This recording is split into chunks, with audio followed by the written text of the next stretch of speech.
대구에서 가장 핫한 번화가인 동성로에 가면 유명 유튜버 킹기훈이 운영하는 수리아라는 술집이 있어요. 제가 어제 수리아에 가서 너무 화가 나는 일이 있어서 말씀드리려고 하거든요. 어제 제가 딱 갔을 때 때마침 사장인 킹기훈이 거기에 있었어요. 그래서 제가 평소에 궁금한 것도 있고 해서 혹시 질문해도 괜찮냐고 물어보고 질문을 했어요. 이 수리아 술집의 본점은 가수 바이브가 하는 걸로 알고 있는데 평소에 바이브랑 어떤 친분이 있어서 이렇게 입점권을 따게 됐냐라고 물어보니까 알 거 없잖아요 이러더니만 갑자기 저한테 니 바이브레이션 좀 하나 개쎄야 이러더라고요.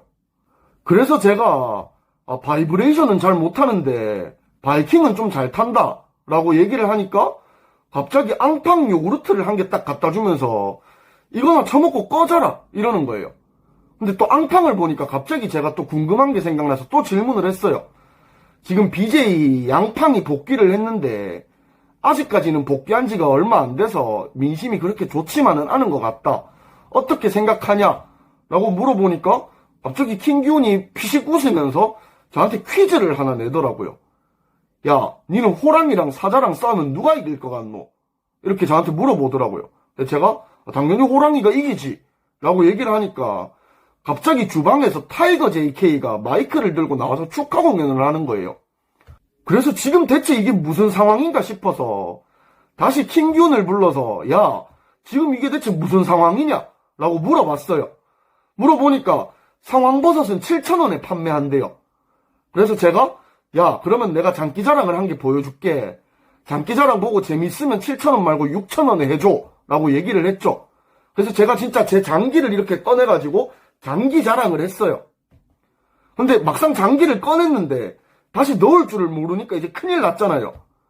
그래서 제가 급하게 119에 신고 전화를 했어요. 신고하고 나서 한 10분 정도 지나니까 앰뷸런스가 한 대 오더라고요. 근데 거기에서 이국종 교수님이 내리시는 거예요. 이국종 교수님이 저를 10분 만에 다 치료해 주셨어요.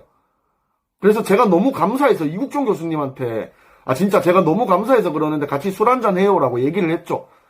그러니까 이국종 교수님이 양주 먹어도 되냐고 물어보더라고요. 제가 알겠습니다. 양주도 다 사드리겠습니다. 그 대신에 친한 여자 연예인 한 명 소개시켜 달라고 했죠. 그러니까 이제 교수님이 내가 자네 또래 여자 연예인은 아는 사람이 없고 내가 이렇게 의사 일을 하면서 친해진 연예인 중에 나랑 동갑내기인 여자 연예인 2명이 있다. 이소라랑 김한선 정도는 내가 지금 바로 소개시켜 줄 수 있다. 어떠냐? 의향이 있냐? 라고 물어보더라고요. 그래서 저는 너무 좋다고 소개시켜 달라고 지금 바로 결혼도 할 수 있어요 라고 얘기를 했어요. 그러니까 갑자기 제 얘기를 듣고 있던 옆 테이블의 아주머니들이 결혼은 미친 짓이야 이러면서 갑자기 자리를 박차고 나가더라고요.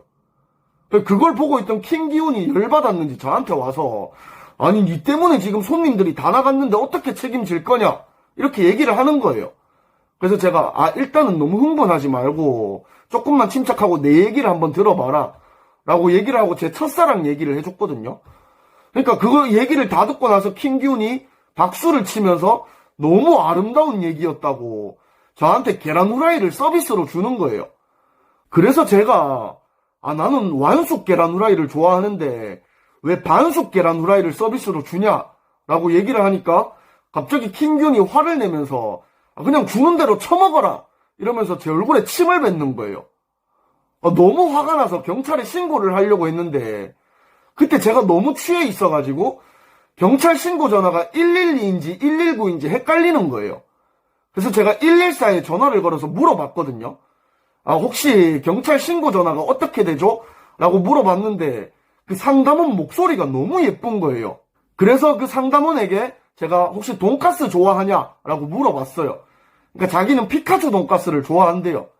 그래서 제가 우리 매장에 피카츄 돈가스 판매하고 있으니까 나중에 피카츄 돈가스에 사케 한잔 합시다 라고 얘기를 하니까 너무 좋아하더라고요.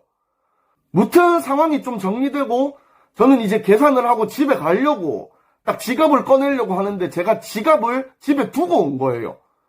그래서 제가 킹균한테 어쩔 수 없이 부탁을 했죠. 아, 내가 지갑을 두고 와서 그러는데 혹시 한 5만 원만 빌려줄 수 있냐? 너희 술값 계산하려고 그러는 거다. 라고 얘기를 하니까 김기훈이 지금 다시 수능 공부를 하고 싶어서 오늘 오전에 교보문고 가서 참고서를 산다고 지금 돈이 한 개도 없다. 그래서 못 빌려준다. 라고 얘기를 하더라고요. 그래서 제가 김기훈한테 얘기를 했죠. 수능을 다시 치고 그런 건 좋은데 수능에 너무 순응하는 삶은 살지 마라. 이렇게 딱 얘기를 했죠. 그러니까 김기훈이 너무 좋은 조언 고맙다면서 그냥 술값 내지 말고 그냥 집에 가도 된다. 라고 얘기를 하더라고요. 그래서 고맙다 하고 그동안 오늘 하루 종일 쌓였던 앙금은 서로 이렇게 묻어둔 채 저는 기분 좋게 집으로 왔어요. 그렇게 한숨 푹 자고 아침에 일어났는데 진짜 술이 안 깨서 미치겠는 거예요. 헛개술을 3병이나 마셔도 술이 안 깨고 해독도 안 되고 독도는 우리 땅